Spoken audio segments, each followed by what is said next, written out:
بسم اللہ الرحمن الرحیم۔ السلام علیکم ورحمۃ اللہ وبرکاتہ۔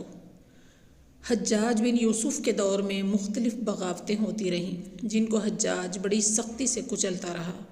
بغاوت کی مرتکب ایک قوم پر اسے غلبہ حاصل ہوا تو اس نے فوجیوں کو حکم دیا کہ ان سب کو قتل کر دیا جائے۔ جلادوں نے قتل کرنا شروع کیا۔ جب ایک اعرابی بچ گیا تو نماز کا وقت ہو گیا۔ حجاج نے اپنے ایک سالار اور معتمد قتیبہ بن مسلم کو بلایا اور کہا کہ یہ شخص آج رات تمہارے پاس رہے گا، کل اسے ہمارے ہاں پیش کیا جائے۔ قتیبہ بن مسلم کہتے ہیں کہ میں نے اس اعرابی کو اپنے ہمراہ لیا اور گھر کی طرف چل دیا۔ راستے میں اس نے مجھے بڑی لجاجت سے کہا کہ قتیبہ، اگر تمہارے اندر کوئی خیر کا جذبہ ہے تو میں ایک بات کہوں؟ میں نے کہا کہ ہاں بتاؤ، کیا بات ہے؟ کہنے لگا کہ میرے پاس لوگوں کی امانتیں ہیں اور کل حجاج مجھے قتل کرنے والا ہے۔ کیا ایسا ممکن ہے کہ تم مجھے گھر جانے دو تاکہ میں لوگوں کی امانتیں واپس کر دوں، حقداروں کا حق ادا کروں اور جو کچھ مجھے لینا دینا ہے اپنے ورثاء کو بتا آؤں؟ میں رب العزت کو اپنا کفیل بناتا ہوں اور وعدہ کرتا ہوں کہ میں کل واپس آ جاؤں گا۔ میں نے اس کی بات پر بڑا تعجب کیا اور مسکرایا بھی کہ یہ کس قسم کی بات کر رہا ہے۔ اس نے میرے چہرے کی طرف دیکھا اور پھر کہنے لگا کہ میں رب کو گواہ بنا کر کہتا ہوں کہ میں کل واپس آ جاؤں گا، مجھے جانے دو۔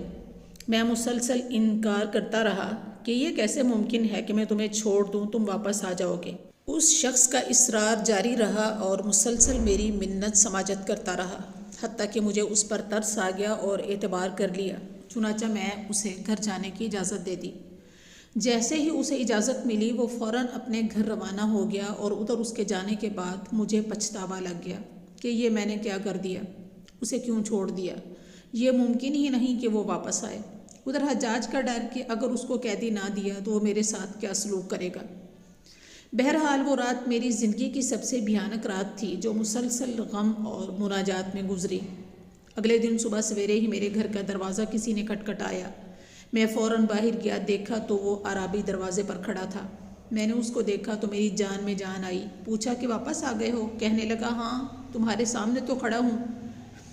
دراصل مجھے اعتبار نہیں آ رہا تھا۔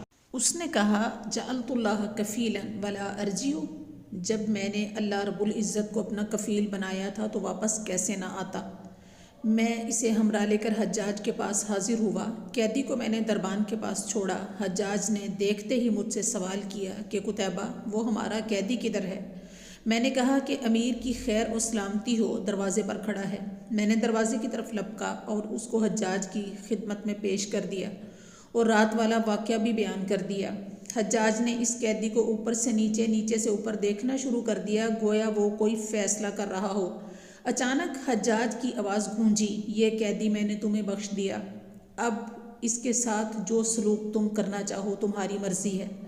میں نے قیدی کو ہمراہ لیا اور باہر نکل آیا۔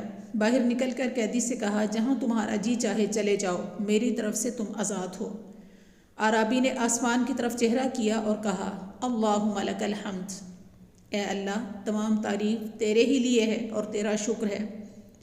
اس کے بعد اس نے نہ کوئی دوسرا کلمہ کہا اور نہ ہی میرا شکریہ ادا کیا اور ایک طرف چل دیا۔ مجھے بڑا تعجب ہوا کہ میں نے اس شخص کو موت کے چنگل سے نکالا مگر اس نے میرا شکریہ ادا کرنا بھی مناسب نہیں سمجھا۔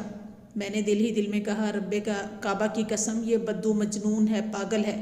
اگلے دن وہ اعرابی دوبارہ میرے پاس آیا اور کہنے لگا یا ھذا جزاک اللہ انی افضل الجزاء واللہ ما ذهب انی امسی ما صنعت ولیکن کرہت ان اشرک فی حمد اللہ احدا۔ بھائی اللہ تعالیٰ تجھے میری طرف سے بہتر بدلہ دے۔ اللہ کی قسم میں نے کل جاتے ہوئے جو اللہ تعالیٰ کی حمد و ثنا بیان کی تھی اور اسی کا شکریہ ادا کیا تھا اور تیرا کوئی شکریہ ادا نہ کر سکا، اس کا مجھے خیال ہے تم برا مت ماننا۔